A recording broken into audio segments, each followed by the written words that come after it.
Jan Michael Vincent was once sold to America as a man of speed, sky, and control. But the life behind that image would slowly fracture the very things that made him unforgettable. In Airwolf, he was Stringfellow Hawke, locked behind the controls, cold-eyed beneath the glass, cutting through the television sky like a man who could command every machine, every mission, and every crisis into submission. For a time, that image entered American homes with the force of a weekly ritual. But the screen kept only the cleanest fiction. Behind it, the roles shrank, the walls closed in, and the public myth crashed into the man living inside it. Jan Michael Vincent did not simply fade from Hollywood. He became trapped inside a ghost, condemned to watch his character fly forever, while his own body, his voice, and his life were scarred by a reality no camera angle could soften. Before we uncover the haunting cost behind that survival, honor Jan Michael Vincent with a like, and subscribe for more honest Hollywood tributes to the stars America never forgot. Because before the wreckage, there was the wind. The surfboard in the car was a silent refusal. Jan Michael Vincent later recalled the moment in one plain sentence. "I put my surfboard in the car and left." It did not sound like a speech. It sounded like a door closing. His family had offered him a place to stay, a trade to learn, a line to follow.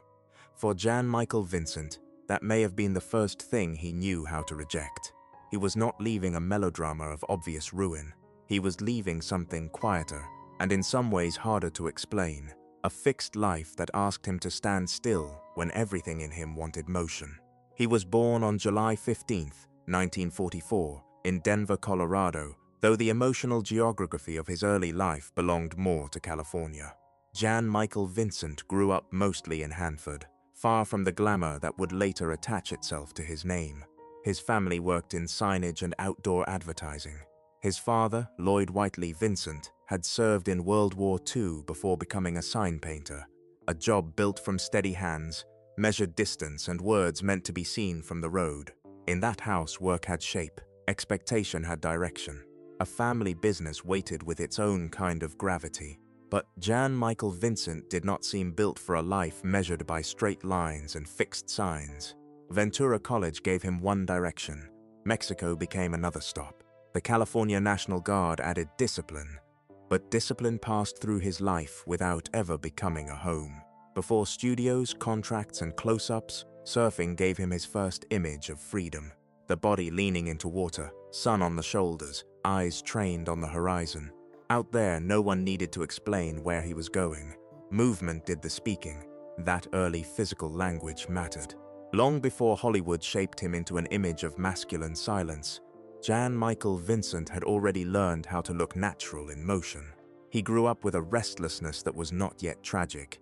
It was simply there, waiting to be noticed. And the same restlessness that made him magnetic would later make him harder to save. What the family could not keep in place was exactly what Hollywood would soon find useful. A handsome face, a body accustomed to sun and movement, and just enough distance in the eyes to make a camera stay with him longer than expected. The studio doors did not open to Jan Michael Vincent as if destiny had been waiting politely. They opened because the camera knew a usable kind of beauty when it saw one. After Ventura, the California National Guard, and a youth shaped more by movement than settlement, he entered Hollywood with the kind of appearance the late 1960s still knew how to package. Sun-browned skin, clean danger, a face that looked young enough for mainstream audiences and distant enough to suggest trouble. He seemed healthy, rebellious, physical, and readable in the way the industry liked young men to be readable. That was the first bargain. Hollywood did not need to understand him yet. It only needed to recognize what could be sold. Universal Studios placed him inside a system where young actors learned how to become useful. They learned where to stand, how to listen, how to hold intensity without stealing the frame, and how to let a camera turn appearance into profession. Early appearances in Dragnet, Lassie, Bonanza, and The Survivors did not make him a star overnight. They were small marks on a studio floor, signs of a body learning the discipline of screen work. He did not need to own the room yet. He only needed to enter it, leave a trace, and make people remember the face. But even there, the old pattern was beginning. Jan Michael Vincent was being noticed first through the body, the stare, The surface, the thing Hollywood could frame before it ever asked what was moving underneath. Hollywood at that time still carried the weight of older male icons. The Undefeated placed him near John Wayne and Rock Hudson, inside a world of horses, dust, broad landscapes, and men who did not explain themselves. The fame around him was large enough to swallow a young actor whole. Vincent did not become the center of that world, but he did not disappear inside it either. His youth sat beside those older figures like a quiet signal that another kind of screen man was coming. Less polished, more sunlit, closer to highways and beaches than to formal rooms. Going home brought him into deeper territory beside Robert Mitchum. There, his silence carried more weight. His face was still beautiful, but beauty no longer did all the work. The role helped bring him his first Golden Globe nomination, and Hollywood began to see more than a look. A performer who could hold tension without pressing too hard. The calls were still coming. The studio lots were still open. The 1970s were waiting with a rougher kind of light, ready to turn that restless young man into a myth of motion. The 1970s did not simply give Jan Michael Vincent roles. They turned him into a physical idea. He became a screen body made of road dust, ocean glare, machinery, silence, and danger. In a decade when American cinema still trusted faces with weather on them, Vincent looked as if he had come from the places the movies wanted to sell. Open highways, beaches after summer, truck stops, desert roads, hard sunlight, and waves breaking under a California sky. He did not have to explain himself. That was part of the power. The camera could read him before he spoke. The mechanic placed him beside Charles Bronson, and the contrast mattered. Bronson already carried the stillness of an established action figure. His toughness was worn, compressed, almost geological. Vincent's coldness was different. Younger, cleaner, more beautiful, and less settled. Standing near Bronson, he did not vanish.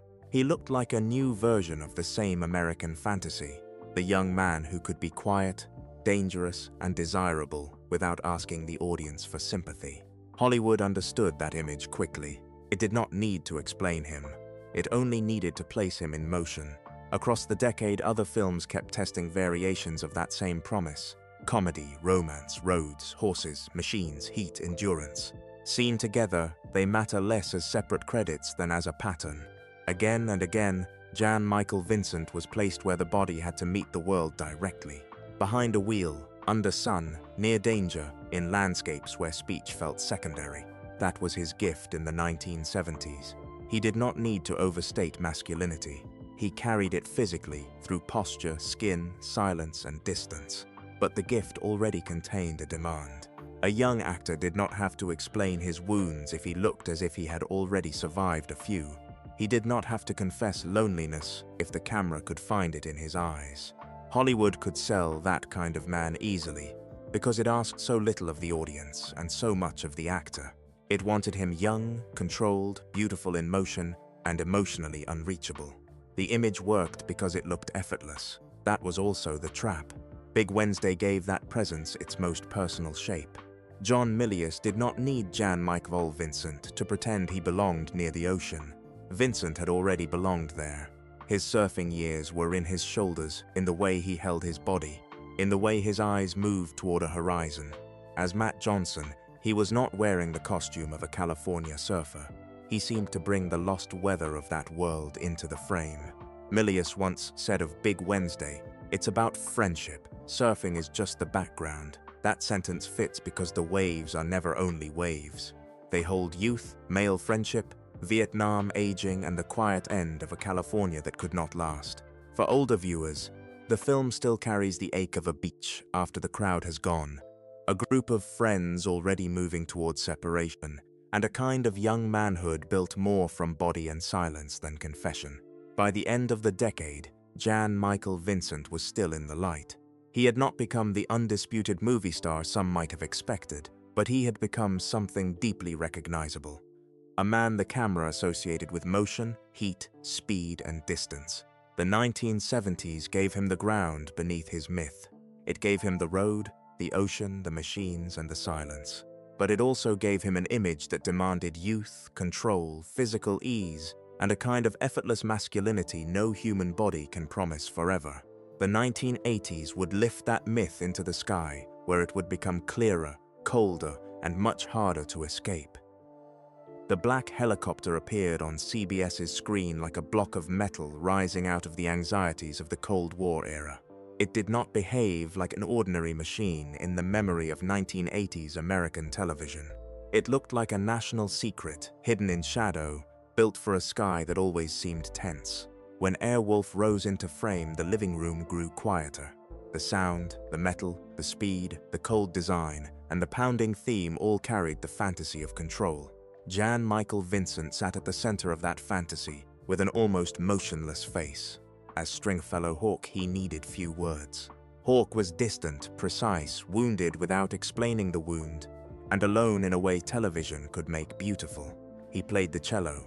He carried his losses quietly. He stepped into the cockpit, as if that machine were the only place where the world still obeyed him.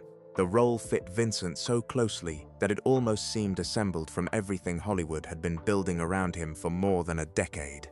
Beauty, silence, danger, physical ease, and a distance no one was invited to cross. Before Airwolf, the winds of war had already brought Jan Michael Vincent back into national attention. In the 1983 miniseries, he played Byron Renry, the son of Robert Mitchum's character, with an emotional line opposite Ali McGraw that gave him softness beside the larger sweep of history. That role earned him his second Golden Globe nomination and returned him to the kind of television space millions of American families could share in the same evening. Then Airwolf made that visibility weekly. It did not only put him back on screen, it made him repeatable, recognizable, and fixed. The black helicopter, the military edge, the futuristic design, the feeling of hidden power, and Ernest Borgnine's warmth beside Vincent's colder line created a rhythm audiences could return to week after week, when television still felt like an appointment inside the home. If Hawke was control, Dominic Santini was the human counterweight. Together, they gave the show a heartbeat. But the image America carried away was sharper and colder.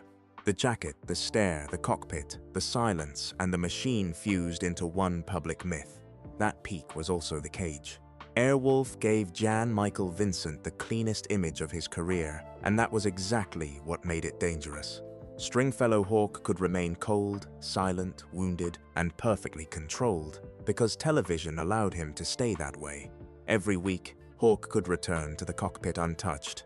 Vincent could not return to himself that easily. He had to live outside the glass. He had to age, tire, make choices, carry strain, and remain human in a business that preferred the machine-like version. From the outside, he had what many actors spend a lifetime chasing: an iconic role, a loyal audience, and nationwide recognition. But the more America loved Hawke's command, the less room there seemed to be for Vincent's fractures. The screen could keep Hawke suspended in control, flying forever through an old television sky. Life would not do the same for Jan Michael Vincent.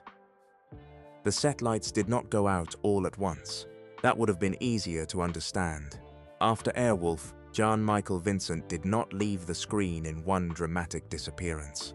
He moved away from the center in a colder way. Fewer big calls, smaller roles, less visible projects, and posters no longer placed where the general public was expected to see them. There is a kind of silence that comes while a man is still working. His name remains in the credits. His face still passes through the frame. But the cultural weight that once entered the room before him is no longer there. After his television peak, Hollywood no longer opened its doors to Jan Michael Vincent with the same patience. Later projects moved him into smaller films, B-movies, direct-to-video releases, and roles that could not return him to the place Airwolf had given him in American living rooms. Those films do not deserve contempt. For many actors, such work is still labor, still craft, still a call sheet, still a way to remain near the camera after the industry has changed its taste. But for Vincent, each smaller credit stood beside a memory too large. The man once associated with speed, sky, and control now had to live inside the gap between what audiences remembered and what Hollywood still offered. The decline did not arrive as one scandal. It came as a pattern. Fewer rooms waiting for him, rougher headlines, driving-related trouble, public strain, and accounts of alcohol and personal struggle gathering around a man once sold as remote, controlled, and almost untouchable. These details do not need a cruel voice. They already carry enough damage. Placed quietly together, they show the image beginning to crack. In 1987, Jan Michael Vincent offered a sentence that sounded both defensive and tired. "A lot of my problems have been simply that I was in the wrong place at the wrong time." It did not erase anything. It did not explain an entire life moving out of order. It sounded like a man trying to name the darkness without fully entering it. His private life also entered that colder light. His first marriage to Bonnie Poorman and the presence of his daughter Amber belonged to a family background the public only saw in fragments. Later, his second marriage to Joanne Robinson appeared in public accounts through accusations, records, and attempts to protect private life. Those details need distance. They are not ornaments to deepen the tragedy of a star. Women near Vincent were real people living close to fame, instability, pressure, and consequences that never weighed on only one side. The smaller roles were more than signs of a declining career. They marked a public image losing its ability to survive inside a newer Hollywood. A career can fade through dwindling credits, but the body does not disappear so quietly. For Jan Michael Vincent, the deepest break would not remain in contracts, call sheets, or projects that arrived too small and too late. It would arrive in a physical event that changed his voice, his presence, and the image audiences would carry of him in the years that followed. The sky did not lose Jan Michael Vincent in a single fall. The deeper damage came lower, closer, inside the body that had once made the illusion of control feel real. It reached the voice, one of the most intimate instruments he had left. In August 1996, in Mission Viejo, California, Jan Michael Vincent was involved in a serious car accident that left him with a broken neck and lasting damage to his voice. He was 52 years old, no longer the young man Hollywood had once placed under the California sun, but still young enough to feel how much life remained after the damage. The record could hold the event neatly: a month, a place, an injury, a broken neck, damaged vocal cords, a voice permanently changed. But the wound underneath would not fit inside a report. For an actor once sold through his face, posture, voice, and physical presence, the accident struck directly at the tools of his work. It did not simply interrupt a career already growing smaller. It marked the body that had once helped make the image believable. For an actor, the voice is more than sound. It is breath, rhythm, timing, authority, and the private texture of presence. Vincent had spent years being photographed as a man who did not need many words. But even silence on screen depends on the voice waiting behind it. Stringfellow Hawke could sit in the cockpit and say little because the audience believed the control was still there. That was the secret power of his silence. It did not feel empty, it felt held, guarded, chosen. It sounded like a man who did not speak because he had already mastered the room. After 1996, that waiting voice had changed. The silence no longer felt like command. It carried damage. The neck broke, the voice changed, the image stayed young. The man did not return intact. There is a particular cruelty in the way a public image can remain intact while the real body changes beyond retrieval. On screen, Hawke still sits in the cockpit with absolute control, hands steady, eyes fixed ahead, voice low, the outside world contained by panels, radar, and commands. Every rerun can return him to the same sky, the same machine, the same untouched version of himself. In life, Jan Michael Vincent carried damage no role could absorb. The camera could choose its angle. Lighting could soften a face. Editing could protect a moment. Sound was harder. A changed voice entered the room before the man did. It made the past feel as if it were speaking from behind a half-closed door. For viewers who remembered him as speed and command, that voice was not just different. It was proof that the old image had failed to protect the person inside it. When he was asked about the accident years later in a television interview, Jan Michael Vincent answered with one short, strange sentence: "I don't remember being in an accident." The line did not need decoration. It stayed suspended between public record and private memory, between what documents held and what a person could still reach. For the public, the accident had a date, a place, and consequences. For Vincent, the answer left an untouched space, a blank place where a terrible event should have been. That is another kind of loss.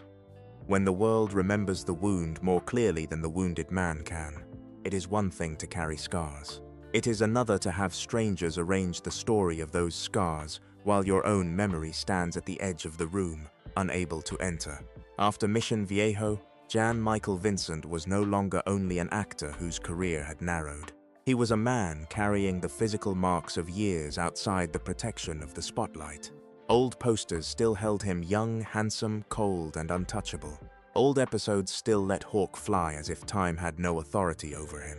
Later appearances placed Vincent in a different light, where the old voice did not return, and the old image could no longer cover the life behind it. The tragedy was no longer only professional, it had become physical. Hollywood had once sold Jan Michael Vincent through his face, his body, his voice, his speed, and his controlled silence. Real life left its marks on those very places. First, life reached his voice. Later, it would take part of the body that had once made motion look effortless. By 2012, the story was no longer about fading credits, it had entered the body. Jan Michael Vincent was in his late 60s, and his final world had become far smaller than the sky America once attached to his name.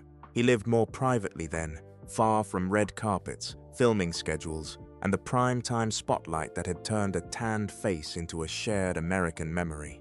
His name no longer appeared with the rhythm of premieres or television nights.